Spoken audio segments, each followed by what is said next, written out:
பேரு வள்ளி. அப்பா பேரு நம்பி. அம்மா பேரு நங்கை மோகினி. செய்யும் தொழில் காவல். என்ன காவல்? திணைக்காவல். என்ன திணை? செந்தனை கருந்தனை. யாருக்காக? முருகப்பெருமானுக்காக படைகள் செய்து நாங்கள் உண்பதற்காக. ஏன் முருகனுக்கு படையல் பண்ணி நீங்க சாப்பிடறதுக்கு நேரடியா நீங்களே சாப்பிடலாம்? அப்படி இல்ல, நாங்களா சாப்பிட்டா அது வெறும் திணை இல்ல, சுவாமிக்கு படைச்சு சாப்பிட்டோம்னா அது பிரசாதமாக வரக்கூடிய திணை. இறைவனுக்கு ஏன் நீங்க படைக்கணும்னு கேட்டேன். இறைவனுக்கு படைக்கின்றதுக்கு தானே நீங்க வந்தது. என்ன காரணம்? வேண்டுதல். யார் வேண்டுதல்? எங்க அப்பா. வேண்டுதல் வச்சா உங்க அப்பா இல்ல வரணும். எங்க அப்பா வச்சது நான் வரணும் தானே. எப்படி? அப்படிதான். பழனிமலைக்கு போறோம், முருகனை நேர்த்திட்டு போறோம். முருகா எனக்கு ஒரு விஷயம் நடந்துச்சுன்னா சரி நானே நடந்து வர்றேன்பா அப்படிங்கணும்.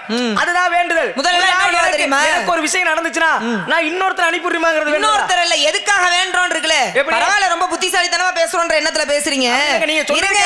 ஒண்ணு வேண்டறது அப்படினா பொண்ணும்ல திருமணம் தடையாவே இருக்கிறவங்க என்ன தெரியுமா வேண்டுவாங்க? திருமணம் ஆயிடுச்சு அப்படினா என் மாங்கல்யத்தையே கொண்டு வந்து கோயில் உண்டியல போட்றேன்னு வேண்டுவாங்க. அதுக்காக அவங்களுக்காக வேண்டிக்கல. அவங்க மாங்கல்யம் பெருசு. திருமாங்கல்யம் என்பது ஒரு பெண்களுக்கு மிகப்பெரிய உயர்ந்த ஒன்று இல்லையா? ஒரு மங்களகரமான ஒன்று. அது இல்லாம ஒரு பெண் இருக்கவே மாட்டா. ஆனா அந்த திருமாங்கல்யத்தையே கொண்டு வந்து போடுறேன் அப்படின்ற அளவுக்கு வேண்டுதல். ஏன்? எது கிடைக்கலையோ அது கிடைச்சிருச்சு அப்படின்னா அதையே கொண்டு வந்து உனக்கு அர்ப்பணிக்கிறேன் அப்படிங்கிறது இயற்கையா வேண்டிக்கிறது. அதுபோல பெண் குழந்தை எங்க அப்பாவுக்கு இல்ல. பெண் குழந்தை முருகன் அருளால் கிடைத்ததால் பருவமடையும் தருவாயில் காவலுக்கு அனுப்புறேன்றது எங்க அப்பாவோட வேண்டுதல். இப்ப இதுலயே நீங்க எனக்கு ஒரு சந்தேகம் மறுபடியும் என்ன? நீங்க என்ன சொல்றீங்க? திருமண தடை வருது, அந்த தடையை நீக்கணும்னா எனக்கு திருமணம் ஆகிறதுக்கு நேரம் ஆகுது. அப்ப அந்த ஒரு தடையை போக்கணும்னா மாங்கல்யத்தை போறேன்னு ஒரு பெண்மகள் வேண்டிக்கிறாங்க. அவளுக்காக தானே அவ வேண்டிக்கிறா. ஆமா. அப்ப உங்க அப்பாவுக்கு தானே பிள்ளைன்னு வேண்டிக்கிட்டாரு. அவளுக்கான என்ன வேண்டுனா அவ போய் அவளவே பரிகாரமா கொடுக்கல. அவளுக்கு தேவையே திருமாங்கல்யம். திருமணத்தினுடைய அடையாளமே திருமாங்கல்யம் தான். அவளோட தானே போடுறோம்னா சரி. எதுக்காக வேண்டாரு? அவருக்கு உடம்பு சரியில்லைன்னு வேண்டல. அவருடைய தேவைக்கு அவருக்கு ஒரு பெண் குழந்தை வேணும்னு வேண்டினார். அவரோட தேவை எப்பயுமே பெரிய வேண்டுதல் என்பது என்ன தெரியுமா? நம்ம எதை வேண்டி தவமாக தவம் இருந்து பெறுறோமோ அதையே இறைவனுக்கு கொண்டு போய் ஏதாவது ஒரு வகையில செலுத்துவது அப்படிங்கறத மிகப்பெரிய வேண்டுதல். அதுபோல எங்க அப்பாக்கு நான் தவமா தவம் இருந்து கிடைச்ச பிள்ளை, பருவமடைந்த பிள்ளையை வீட்டுல வச்சு தான் பாதுகாக்கணும். ஆனா எங்க அப்பா திணை விதைச்சு அங்க காட்டுக்கு அனுப்புறேன்ற மாதிரி வேண்டிக்கிட்டாரு. பாருங்க, ஒரு குழந்தைக்கு முடியலன்னு வச்சுங்க. சரி, குழந்தைக்கு முடியல. அப்ப என்ன நினைக்கிற அம்மா? ஏதோ ஒரு விஷயங்கள் நடந்து தட்டி போயிட்டே இருக்கும்போது தாய் என்ன வைக்கிறாங்க? தாயே, இந்த வருஷம் இந்த குழந்தைக்கு இப்படி நடந்துட்டே இருக்கு, இது சரியாயிருச்சுன்னா அடுத்த வருஷம் என் குழந்தைக்கு நான் பால் கூட உனக்காக எடுக்க வைக்கிறேன். யாரு? குழந்தைக்கு தான் நேர்த்தி கடை வைக்கிறோம், குழந்தையத்தான் எடுக்க வைக்கிறாங்க. சரி, அப்ப அந்த பெண்ணுக்கு நேர்த்தி குழந்தைக்கு உடம்பு சரியில்லைன்னு எடுக்க வைக்கிறதுக்கும் குழந்தையே இல்ல அந்த குழந்தை பிறந்துருச்சு அப்படின்னப்ப முருகன் அருளால குழந்தை பிறகுதுன்னு வைங்க, முருகன் பேரே வைப்பாங்க. அதுக்கு அவங்களே முருகன் பேர் அவங்களுக்கு வச்சுக்கிற மாட்டாங்க, குழந்தைக்கு தான் வைப்பாங்க. எப்பயுமே ஒண்ணு புரிஞ்சுக்கணும், இதுதான் பண்ணுவாங்கன்னு இல்ல. நம்ம எதை வேண்டி எதுக்காக இவ்வளவு தூரம் கஷ்டப்பட்டது அதுக்காக தான். அதையே கொண்டு வந்து இறைவனுக்கு அர்ப்பணிக்கிறத விட வேண்டுதல் வேற என்ன இருக்க போகுது? பாருங்களே, ஒரு விஷயத்தை நம்ம இறைவன் கேட்ட அந்த பொருள் கிடைச்ச உடனே அந்த பொருளையே திரும்ப இறைவனுக்காக கொடுக்குறோம். பொருளே இப்ப என்னையவே கொண்டு போய் எங்க அப்பா நான் கோயில வந்து கொடுத்துக்கட்டும், துறவியா போகட்டும், இல்ல பெண் துறவியாக இருக்கட்டும் எடுத்துட்டு வந்தாரு. நீங்க சொல்ற மாதிரி இருந்து இல்ல, அப்படி இல்ல. வேண்டுதல் பருவம் அடைகிற பெண்ணை வீட்டுல வச்சு பாதுகாக்கணும். என்ன காட்டுக்கே அனுப்புறேன்னு வேண்டிக்கிட்டாரு. என்ன விரட்டுறீங்க? திணைக்காவலுக்கு வந்தேன், பறவைகளை விரட்டுறேன். பறவைகளை விரட்ட காரணம் பறவைகள் தான் சொன்னேன். திணை எல்லாம் கொய்து சேதாரம் செய்கிறது. இறைவனுக்காக படைக்கப்பட்டதானே. ஆமா, பறவை நான்கறிவு படைத்தது, இறைவனுக்கு படைக்கப்பட்டதாச்சே. பறவைகள் வந்து எச்சல் படுத்தும், எச்சில் படுத்தும். எந்த வகையிலையும் முருகனுக்காக கொண்டு போய் சேர்க்கக்கூடியது பரிசுத்தமா சேரணும்ன்றதான எங்களுடைய இறைவனுக்கு படைக்கப்பட்டது. நான்கறிவு படைத்த ஜீவன் எச்சில்ல இறைவன் ஏத்துக்க மாட்டாரா? இல்ல, இறைவனால் படைக்கப்பட்ட இயற்கை எல்லாமே எல்லா ஜீவராசிகளுக்கு தான், அது பொதுவான விதி. ஆனா இங்க அப்படி இல்ல. அப்ப திணைக்காவலுக்கு வந்து எல்லாத்தையும் பறவையே சாப்பிடணும்னு உட்கார்ந்து இருக்க முடியுமா? உங்களுடைய எண்ணம் ஏன் வேண்டுதலே அதுதானே, திணையில பறவை விரட்டுறதானே. என்னதே இருந்தாலும் காப்பான் பெரியவனா கல்வன் பெரியவனா, கல்வன் பெரியவன் சொல்லுவாங்க. திருடுறதெல்லாம் திறமையாயிருச்சு, என்ன செய்ய சொல்றீங்க? என்னதான் இருந்தாலும் உங்களுடைய மன நம்பிக்கை இறைவனுக்கு படைக்கும் போது அதுல ஒரு எச்சில என்னமோ பற்ற கூடாது. உண்மை அதுதானங்க. இறைவனுக்கு அறியாமையா கொடுத்தா அந்த அன்பு வேற, ஆனா தெரிந்தே ஒன்றை கொடுக்குறோம் அப்படின்னா அது பரிசுத்தமான வகையில சேரணும்ன்றதான நினைப்போம். அவங்களே தெரியாம செஞ்சிட்டோம்னு வச்சுங்களேன், அது தப்புல வந்து சேர்ந்துறாது. தவறு செய்யறதா தன் நிலை மறந்து அறியாமையில செஞ்சான்னு சொன்னீங்கல்ல. 63 நாயன்மார்கள். நாயன்மார்கள்னா யாரு பொதுவா?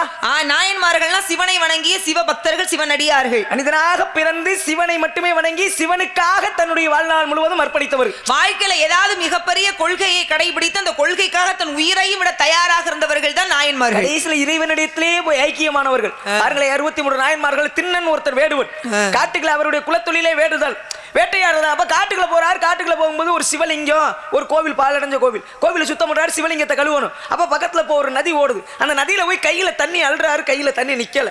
ஏன் எப்படி அள்ளி கொண்டு வரணும்னு அவருக்கு தெரியல. அப்ப கொண்டாந்து சிவலிங்கத்தை எப்படி கழுவுறாருன்னா தன்னுடைய வாயால நீரை வந்து ஊத்துறாரு சிவலிங்கத்து மேல. வாயிலிருந்து ஊத்துனா எச்சில்னு அவருக்கு தெரியல.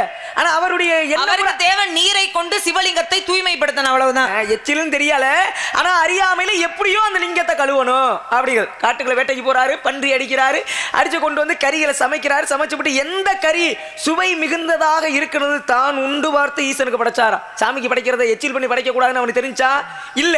ஏன் அவர் படைச்சது என்ன? எந்த கறி சுவையா இருக்கோ அதைத்தான் சாமிக்கு படைக்கணும் அப்படிங்கிற எண்ணம். அதே காரணங்கிறிய அளப்பரிய அன்பு.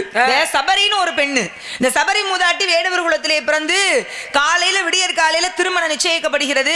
நிறைய கோழி ஆடுகள்லாம் கட்டப்பட்டிருந்துச்சு. வெளியில வந்து கேட்டா எதுக்கு தடை கோழியும் ஆடுகளும்னு. அப்பா சொன்னாரு உன் திருமணத்திற்காக வெட்டி கறி சமைக்க போறோம்னு. இந்த பெண்ணு பார்த்தா இத்தனை உயிர்களை கொண்டு எனக்கு திருமணம்னா எனக்கு கல்யாணமே வேண்டாம் அப்படின்னு அங்கிருந்து கிளம்பி மதங்க முனிவருடைய ஆசிரமத்தில் தங்கி இருக்கிறாங்க. வயதாகிடுச்சு. வயதானாலும் ஸ்ரீராமருடைய வருகைக்காக காத்திருந்து ராமச்சந்திரமூர்த்தி அங்கு வந்த பிறகு தான் சுவைத்த இலந்தை கனிகளை நேரடியா இலந்தை கனியை கொடுத்தா அங்க புளிக்குமோ இனிக்குமோ சுவையா இருக்குமோ இல்லையோ ராமருக்கு பிடிக்காம போயிருமோன்ற அந்த எண்ணத்துல சுவைத்து சுவைத்து எச்சில் படிந்த இலந்தை கனிகளை அவருக்கு ராமருக்கு கொடுத்தாராம். இந்த ராமர் அதை அன்போடு ஏற்றுக்கொண்டாராம். இப்ப பாருங்க, இறைவனுக்கு படைக்கும் பொழுது அளப்பரிய அன்பால அது எச்சில் படுத்தப்பட்டாலும் அது அவரை பெரிதாக கொள்வது கிடையாது. இறைவனுக்கு தேவை செருக்கில்லாத பணிவான அன்பு தான் தேவை. ஏன்னா கோவில்ன்ற இடமே ஆலயம் பேர் வச்சாங்க. ஆமா, ஆன்மா லயப்படக்கூடிய இடம் தான் ஆலயம். ஆணவம் லயம்னா ஒடுக்குவது. இந்த ஆணவத்தை உள்ள எவ்வளவு பெரிய ஆளா இருந்தாலும் பாருங்களேன், ஒரு கோவிலுக்குள்ள போயிட்டோம்னு வச்சுங்களேன், தன் நிலை மறந்துடும். கோயிலுக்குள்ள போயிட்டோம் ஆக நம்ம பெரிய ஆள் அப்படிங்கிற என்ன இருந்தால் கோயிலுக்குள்ள போயிட்டா இறைவனை எப்படா பாப்பா. அப்படியெல்லாம் நீங்க சொல்ல முடியாது. இங்க நிறைய கோயில்களுக்குள்ள போன பிறகுதான் தான்ற எண்ணமே வருது. நீங்க கலியுகத்துல மாத்திக்கிற. கலியுகத்துல நாங்க மாத்தல, பொதுவாவே அப்படித்தான் இருக்கு. நீங்களா சொல்லிக்கிறது, நாங்களா சொல்லிக்கிறோமா? ஆலயம்னா ஆணவம் லயப்படும். உங்களுக்கு யாரு சொன்னது? ஆன்மா என்பது ஆணவம் என்பது லயப்பட ஒடுங்க கூடாது. ஆணவம் என்பது அழியப்படணும். ஆன்மா அப்படின்ற இந்த உள்ள இருக்கு பாத்தீங்களா உயிர், அந்த ஆன்மா லயித்திருக்கக்கூடிய இடம் தான் ஆலயம். ஆ என்றால் ஆன்மா, லயம் என்றால் லயித்திருப்பது. ஆன்மா லயப்படுவது தான் ஆலயம். கோயிலுக்கு போறது எதுக்கு? கோயிலுக்கு போறது எதுக்கு? நமக்கு பிரச்சனை, அதனால சாமிக்கு அர்ச்சனை. கோயிலுக்கு போனோம்னா மன நிம்மதியை தேடி தானே போறோம். சரி, அந்த இடத்துல நீ பெரிய ஆள் நான் பெரிய ஆள் பேசிக்கிருப்பாங்களா? சரி, அதைத்தானே நான் சொன்னேன். நான் பெரிய ஆளு நீ பெரிய ஆளுன்னு பேசினாதான் ஆணவங்கிறீல. இங்க தரிசனமே தனித்தனியாக பிரிக்கப்பட்டிருக்கு. எப்பொழுது வசதி வாய்ந்தவர்கள் அருகில் தெய்வத்தை நெருங்கி பாக்குறாங்களோ அங்கவே வந்துருச்சு ஆணவம். தனக்கு வசதி படைத்தவன் அதனால என்னால பார்க்க முடியுன்ற ஆணவம் வந்துருச்சுல. கோயிலுக்கு போகும்போது இங்க இருந்து சொல்லிட்டு போறவங்க எத்தனை பேர் இருக்காங்க? என்ன சொன்னேன் ஆரம்பத்துல, நான் போனேன்னா உடனே சாமியை பார்த்துருவேன்பா. எனக்கு அங்க கொஞ்சம் தெரிஞ்சவங்க இருக்காங்க, நான் கொஞ்சம் அங்க பணம் எப்படினாலும் நான் உடனே தெய்வத்தை பார்க்க முடியும், அந்த சக்தி என்கிட்ட இருக்கு அப்படின்னு சொல்றாங்கல்ல, அதுக்கு பேர் ஆணவம் தானே. நீங்க சொல்ற ஊரா இருக்கு. அந்த காலத்துல கோவில் ஒண்ணு இருந்து முதல்ல இங்க என்ன இப்ப என்ன நடக்குதோ அங்க வாங்க. இல்லங்க கோவில் ஒண்ணு இருந்துச்சு, அந்த கோயில் எப்பவுமே திறந்தா இருக்கும். யார் வேணாலும் போய் சாமி கும்பிடலாம், யார் வேணாலும் போய் அர்ச்சனை பண்ணலாம், யார் வேணாலும் போய் அபிஷேகம் செய்யலாம். அப்ப இருந்த காலகட்டத்தை இப்ப நம்ம பேச முடியாது. ஏன்னா இப்ப மக்களுக்கு என்ன தேவை அப்படின்ற விழிப்புணர்வு தான் ரொம்ப முக்கியம். நான் சொன்னதுக்கு நீங்க சொன்னீங்கல்ல, நீங்க மாத்திரீங்கன்னு சொன்னதுக்கு சொன்னீங்களே, இல்ல மாத்திரீங்க இல்ல. உலகம்ன்றது மகாவிஷ்ணுடைய அவதாரங்கள் மொத்தம் 10 அவதாரம். குறிப்பா அந்த ராம அவதாரம் தான் பெரிய புனிதமான அவதாரம் என்பார். சரி, எதுக்கு என்னன்னா மனிதனாக பிறந்து மனிதனாகவே வாழ்ந்து உலகத்திற்கு தான் அப்படின்னு எடுத்துக்காட்டு. கடவுளாக இருந்தாலும் மனுஷனா பிறந்துட்டா கஷ்டப்பட்டுதான் ஆகணும் அப்படின்னு எடுத்து காட்டியதுதான் இந்த ராமாயணம். மனிதர்கள் எல்லாருமே கஷ்டப்பட்டு தான் ஆகணும் இல்ல, மனிதர்கள் மட்டும் இல்ல, பிறவி எடுத்தாலே சிரமம் தான். நீங்க மனிதர்கள் மட்டும் கஷ்டப்படுறாதீங்க, அதுக்கு கீழே இருக்கிற ஜீவராசிகள கஷ்டம் இல்லையா? நாய் கஷ்டப்படலையா? நரி கஷ்டப்படலையா? நான் என்ன சொன்னேன், மகாவிஷ்ணு எடுத்த அவதாரத்துல மனித அவதாரம் எடுத்தா மனிதனாக நீங்க கடவுளும் என்ன மனிதனாக பிறந்தா கடவுளும் கஷ்டப்படணும். பொதுவாவே பிறவின்னு எடுத்தா யாரா இருந்தாலும் கஷ்டப்படணும். சரி, அங்க என்ன நடக்குது? அப்ப மகாவிஷ்ணு ராமனா பிறந்தார், ராமனாக பிறந்தாலும் கடைசியில் என்ன ராமாயணம் என்ன? ராமாயணம்னா என்ன? ராமகாவியம்.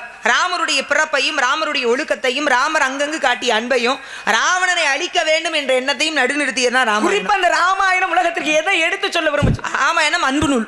அன்பு நூல். மகாபாரதம் அன்புதான். மகாபாரதம் வந்து அறநூல்.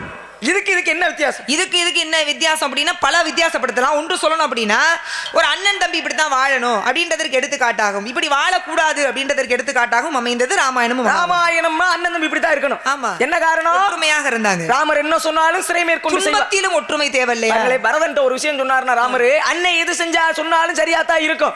அதனாலதான் செஞ்சுடரின் மைந்தனையும் தென்னிலங்கை வேந்தனையும் பஞ்சவரில் பார்த்தனையும் பாராதே விஞ்சி விரதமே பூண்டு மேதினியை ஆண்டு பரதனையும் ராமனையும் பாடுறானார். பாருங்களேன், சகோதரத்துவ பாசத்துல நீ பூமியில ரெட்டப்பல பிறந்தா என்ன பேர் வைக்கிறோம்? ராமர் லட்சுமணன். ஆனா சகோதரத்துவ பாசத்துல யார் மிஞ்சினான்னு சொல்லிருக்காங்க? ராமன் பரதனுமா? பரதன் ராமன். நாங்க ராமன் பரதன் சொல்லல. சரி, பரதனை சொன்னாங்க. என்ன காரணம்? லட்சுமணன் இடத்துல ராமர் ஒரு நாம சொன்னாரோ, இந்த விஷயத்தை செய்யறான்னா லட்சுமணன் ஆராய்வானோ. அண்ணா இதை ஏன் செய்ய சொல்றீங்க? எதுக்கு சொல்லுங்க? ஏன் சரி, நல்ல காரணம் தான். ஆராய்ச்சி என்பது சொல்லுங்க. ஏன் எதற்கென்ற ஒரு வினா லட்சுமணன் இருந்து வருமா? ஆனா பரதன் அப்படி இல்லை. அண்ணன் ஒரு விஷயம் சொல்றாருன்னா அதை அவர் 1000 தடவை ஆராய்ச்சி பண்ணித்தான் சொல்லியிருப்பார். அப்ப அண்ணன் சொல்றதுல தவறு இருக்காது. சொன்னதை சிறை மேற்கொண்டு செய்வானாம். அதனாலதான் பரதனை ராமனை மிஞ்சியவன் சகோதரத்துவ பாசத்துல பரதன் சொன்னோன்னா கேட்டுக்கிறவன் நல்ல தம்பி, சொன்னோன்னா கேட்காம யோசிக்கிறவங்க அப்படி கிடையாது. ஏன்னா நீங்க பேசுறதுக்கு எதிர்வாதம் பேசதான் நான் வந்திருக்கேன். நீங்க சொல்றதுக்கெல்லாம் ஆமா போடுறதுக்கு நான் வரல.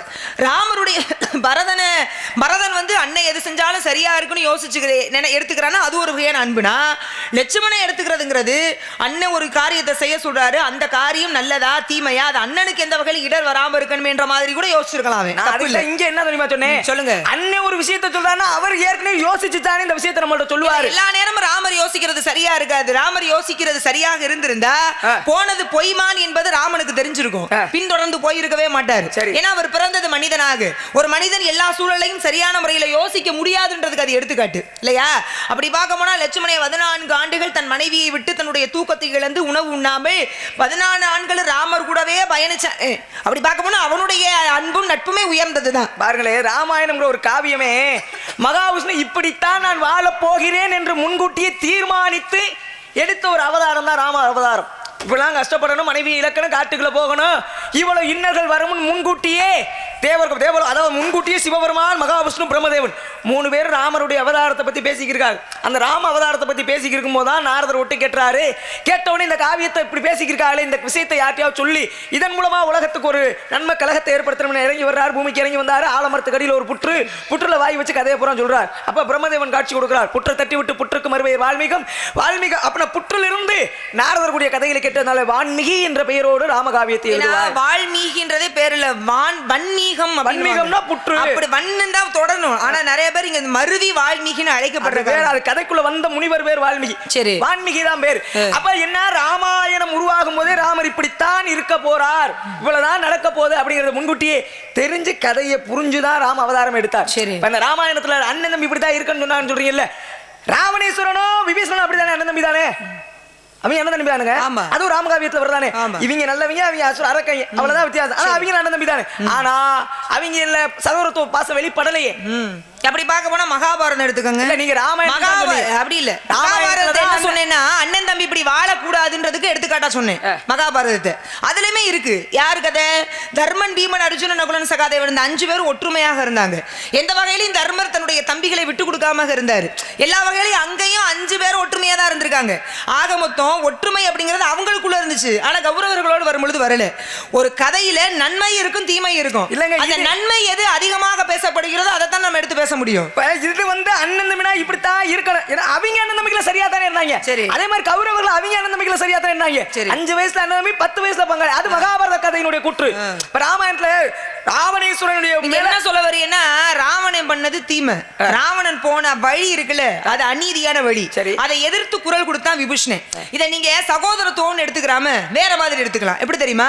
சகோதரனாகவே இருந்தாலும், அவன் கூட பிறந்தவனாகவே இருந்தாலும், அவன் போறது அதர்மத்தின் வழின்னு தெரிஞ்சா அவனை எதிர்த்து நீ செய்யறது குற்றம்னு சொல்லக்கூடிய அளவுக்கு தைரியம் படைத்த நீதியான ஒரு தம்பி வாழ்ந்த கதைன்னு கூட சொல்லலாம். இது நல்லா இருக்கு. இதுக்காக இது அது அப்படின்னா வேற கதையை மாறி நாம எப்பொழுதுமே அப்படி இல்ல. எப்படி மாற முடியும்? ஒரு கதைன்னு அப்படி பார்க்க போனா விதுரர் எடுத்துக்கங்களேன். கௌரவர்கள் 101 பேர்ல ஒருத்தன் மட்டும் கொஞ்சம் நல்லவனா இருந்தான். ஒருத்தன் மட்டும் அவங்க பண்றதெல்லாம் தப்புன்னு எதிர்த்து வாதிட்டான். அவன் யாருன்னு தெரியுமில உங்களுக்கு? 100 பேர் இருந்தாங்க, ஒரு பெண்ணு. அந்த 100 பேர்ல ஒருத்தன் மட்டும் இதெல்லாம் சரியில்லை, இது தப்புன்னு எடுத்து சொன்னான். ஆக மொத்தம் ஒவ்வொரு கெட்டவர்களுடைய கூட்டத்திலையும் ஒரு நல்லவன் இருக்கான். அவன் இது தப்புப்பா, இது வேண்டான்னு எடுத்து சொல்றவனா தான் இருக்கான். ஆனா நம்ம பொதுவா யோசிக்க போனோம்னா, அதுதான் சொன்னேன், ராமாயணம் என்பது அன்பு நூல்ன்றே பொதுவா. ஏன் ராமர் போய் குகனோயை போய் கட்டி பிடிக்கும் பொழுதும் அவரோடு பேசிக்கொள்ளும் பொழுதும் அன்பை தான் பரிமாறினார். ராமர் எங்கு யாரை சந்தித்தாலும் அவர்களோடு அன்பை பரிமாறி கொண்டார். அதனாலதான் ராமாயணம் அன்பு நூல் என்றும், மகாபாரத ஒவ்வொரு இடத்துலயும் அறம்னா என்னன்றதை சொல்லி கொடுத்துச்சு. அதனால அது அறநூல் அப்படின்றத நமக்கு பிரிச்சு கொடுத்தாங்க. பாருங்களே, ராமாயணத்துல வாலிய ராமர் வந்து அடிச்சு கொன்றார். அம்பு விட்டு அடிச்சு கொண்டோடனே வாலியினுடைய மனைவி தாரை அங்க இருந்து அழுதுகிட்டு வர்றா. என்ன அழுதுகிட்டு வர்றா? ராமனுடைய ஒரு சிறந்த பக்தனாக வாலி இருந்தார்.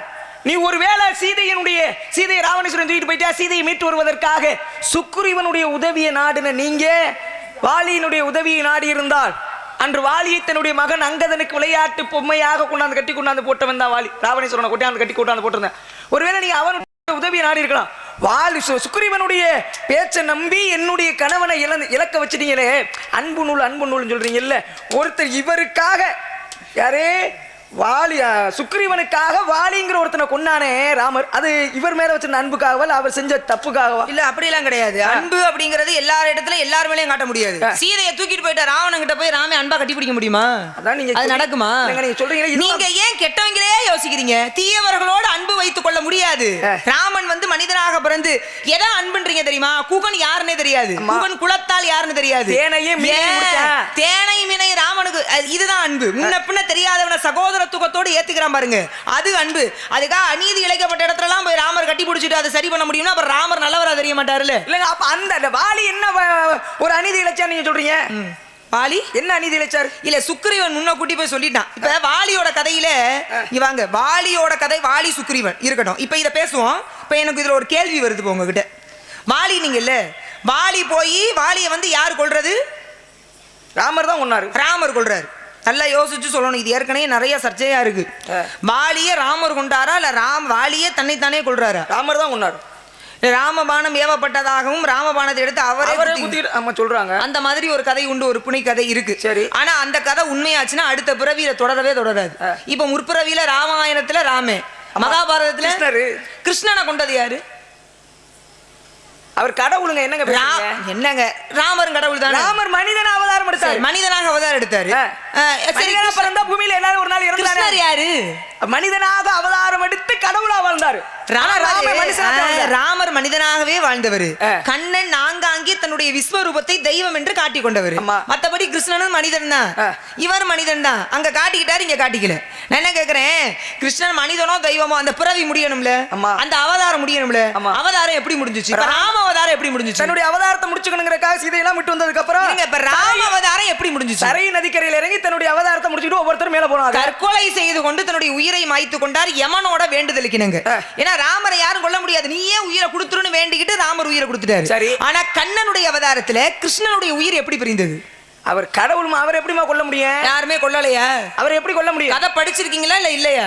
மகாபாரதத்தை முழுமையா படிச்சீங்களா? ஸ்ரீமத் பாகவதம் படிச்சிருக்கீங்களா? மகாபாரதத்தினுடைய இப்ப நான் உங்களுக்கு சொல்றீங்க, ஒரு கதை முடியுதுன்னு வச்சுங்க, முடிவுல என்னன்னு போடுவான் எழுதிருப்பாங்க. ஆரம்பத்துல தொடக்கம் முன்னுரைன்னு போட்டு எழுதுறமா, முடிவுல என்ன முடிவு, நன்றி சுபம் போட்டு முடிக்கிறோமா? மகாபாரதத்துல என்ன போட்டிருப்பாங்க? என்ன போட்டிருப்பாங்க? நாங்க நீங்க மகாபாரதம் படிச்ச முழுசா படிச்சீங்களான்னு கேட்டேன், முடிவு வரைக்கும் படிச்சீங்களான்னு கேட்கல. என்ன போட்டிருப்பாங்க நீங்களே சொல்லுங்க. எதுவும் நிரந்தரம் இல்லன்னு மகாபாரதத்துடைய முடிவுல இருக்கு. இது ஏன் தெரியுமா? ஏன் போட்டிருக்காங்க அப்படி? அதுக்காக அது முடியலைன்னு அர்த்தம் இல்ல, எதுவும் நிரந்தரம்ல தானே போட்டிருக்காங்க. எதுவும் நிரந்தரம் இல்லைன்னா என்ன அர்த்தம்? என்ன அர்த்தம்? இந்த உலகத்துல நம்ம எப்படி வந்தோமோ அதே மாதிரி தான் போறோம். எதுவும் நிரந்தரம் இல்லைங்கிறதுக்கும் ஒரு நூல் முடியலைன்றதை நீங்க எப்படி சொல்லுவீங்க? அந்த நூல் மகாபாரதம் என்பது வெறும் மகாபாரதமாக உருவாக்கப்பட்டது இல்ல. சொல்லி உங்களுக்கு புரிஞ்சு அந்த நூலினுடைய முடிவுல இந்த வாசகம் இருக்கு, முடிவுன்னு போடாம இந்த வாசகத்தை போட்டிருக்காங்களே. இந்த வாசகம் முடியல நான் சொல்லல, மகாபாரதம் முடியலன்னு சொல்லல, முடிஞ்சிருச்சு. அந்த நூலினுடைய முடிவுல முடிவுன்னு போடாம எதுவும் நிரந்தரம் அல்ல. ஏன் தெரியுமா? அந்த நூல்ல மட்டும் அப்படி போட்டிருக்காங்க. அந்த நூல்ல தான் பகவத்கீதை உபதேசிக்கப்பட்டது. கீதையினுடைய சாரம்சமே என்ன? இந்த உலகத்துல எதுவுமே நிரந்தரம் இல்லைன்றதான். கீதையில கண்ணன் வந்து அர்ஜுனனுக்கு சொன்னது எல்லாமே இதெல்லாம் தானா நடக்கும், விதிப்படி நடக்கும், நீ கொல்லாட்டி அவங்க எல்லாம் செத்துதான் போவாங்க அப்படின்னு மரணத்தை எண்ணி அந்த மாதிரி உபதேசம் பண்றாரு. அதை உள்ளடக்கிய நூல் என்பதாலதான் அது கடைசியில எப்படி எழுதப்பட்டிருக்கு, இதுவும் நிரந்தரம் இல்லைன்னு எழுதப்பட்டிருக்கு. பாரத யுத்தம் முடிஞ்சிருச்சு, முடிஞ்சே பாண்டவர்கள் வெற்றி பெற்றாங்க. சரி, அப்ப பாண்டவர்கள் வெற்றி பெற்றோன்னே எல்லாரும் வனவாச யாத்திரை போய்க்கிருக்காங்க. ஒவ்வொருத்தரா தன்னுடைய அவதாரத்தை முடிச்சுட்டு போறாங்க. இங்க போய் மகா மேர் பருவதத்துக்கு போனா தான் அவங்களுடைய பாவங்கள்லாம் மேர் பருவதத்துக்கு யாரால் உயிரோட உடம்போட போக முடியுமா? அப்படி போகணும்னா மனசுல எந்த ஒரு ஆசையிலுமே இல்லாம இருக்கணும். ஒவ்வொருத்தரும் மகா மேர்மருவதத்துக்கு போகும்போது ஒவ்வொருத்தனா விழுந்து விழுந்து செத்துக்கிட்டே இருக்கா. ஆனா தர்மன் மட்டுமே இந்த பூத உடலோடு தேவலோகம் போனார், மேருமலையில ஏறி. அப்ப காரணம் என்ன? அவர் செய்த நன்மைகள். அவர் கடைசி வரைக்கும் தன்னை நம்பியவருக்கு என்ன கேட்டேன்றது ஞாபகம் இருக்கா? அதைத்தான் சொல்ல வரேன். நீங்க அதைத்தான் சொல்றீங்க. சொல்லுங்க, அவசரப்படுறீங்க. ஏன்னா நீங்க பாட்டுக்கு தர்மரை பத்தி பேசணும் அவசியம் இல்லையே. எதுக்கு சொல்ல வரீங்க? நீங்க புரிஞ்சு பேசுங்க. என்ன எல்லாரும் போயிட்டாங்களா? கடைசியில கிருஷ்ண பரமாத்மா ஏன் வரவில்லை? என்ன நீங்க விட்டா போர்க்களத்துல இருந்து சொல்லுவீங்க போல. கண்ணன் எல்லாம் முடிச்சு கண்ணன் என்ன பண்ணாரு? அங்க வாங்க. ஒரு அது என் கேள்வியில அதுக்கப்புறம் ஒரு கேள்வி. ஒரு மரத்துல சாஞ்சுக்கிட்டு காலை நீட்டிக்கிட்டு எல்லாரும் இப்படி நடந்துருச்சே போயிருச்சேன்னு யோசிச்சுட்டு இருக்காரு. உட்காந்து இப்படி காலை நீட்டு போய் கண்ணை மூடிட்டு யோசிச்சுட்டு இருக்காரு. யோசிச்சுட்டு இருக்கும்போது காட்டுக்குள்ள வேட்டைக்கு போறேன் உழுபதன் சொல்லக்கூடிய ஒரு வேடன் வேட்டைக்கு போறேன். வேட்டைக்கு போகும்போது இவர் கண்ணு மேல காலை வச்சு இப்படி கட்டவரில் மட்டும் ஆட்டிக்கிட்டே இருந்திருக்காரு. இவனுடைய கண்ணுக்கு என்னடா அந்த இவன் தூரத்துல இருந்து பாக்குறேன். அங்க பார்க்கும்போது ஏதோ ஒரு உயிரினம் தன்னுடைய தலையை மட்டும் இப்படி கண்ணை மட்டும் ஆட்டிக்கிட்டே இருக்கிற மாதிரி உனக்கு தெரியுது. மறைஞ்சிருந்து இங்க இருந்து அடிக்கிற அம்பை விட்டு அடிக்கிறான். கட்டவரில் பட்ட உடனே கிருஷ்ண பரமாத்மாவோட உயிர் புரிஞ்சிச்சுங்கிறது மகாபாரதம். ஆக கண்ணனுடைய உயிர் உழுபதகன் என்ற வேடுவன் அம்பு விட்டதனால அவர் உயிர் பிரிந்து வைகுண்டம் போனார். ஆமா, இது உங்க கதை இல்லங்கிறீங்களா? இல்ல, இந்த கதை இருக்கு. இந்த கதையே இல்லைன்னு நான் பேசுறேன். என்ன கேள்வி அது? இதுதான் உங்க கதையா அந்த கேள்விக்குன்னு கேட்டேன். நீங்க மத்த சாதாரண ஒரு சில பேர் கேட்டோம்னா இதான் கதை பதில் முடிச்சிருவாங்க. ஆனா அதுல உண்மை பொருள் என்னன்னு இருக்குல்ல? இல்ல நான் சொல்ல தவறு இருந்தா நீங்க சொல்லலாம். உண்மையாகவே கண்ணனை கொண்டது, கண்ணனை சார்ந்தவர்களை கொண்டது, அதாவது கண்ணனுடைய சார்ந்தவர்கள் அழிவு இருக்கட்டும். கண்ணனுடைய அழிவுக்கு காரணம் யாரு? உழுவதகன் தான். அம்மா நான் இல்லங்கிறேன். எப்படி இல்லன்றீங்க? இல்ல அப்ப இது நான் சொன்ன உங்களுக்கு இந்த கதை சரி. ஆனா இருங்க, கதை சரி ரொம்ப இருங்க. நீங்க ஏதோ புத்திசாலித்தனமா அது அப்படி இது இப்படின்னு 7 விஷயத்துல அது இந்த மாதிரி இருக்குன்னு பேசுறீங்கல்ல. அப்ப இந்த பதிலுக்கு, இந்த கேள்விக்கு இன்னொரு பதில் இருக்குன்னு உங்களுடைய புத்திக்கு ஏன் தோணுது? கதை சரிதானே? இந்த கதை சரிதான். அப்ப தவறு நீங்க என்ன சொல்றீங்க? ஆனா நான் கேட்ட கேள்விக்கு இந்த கதை பதில் இல்ல.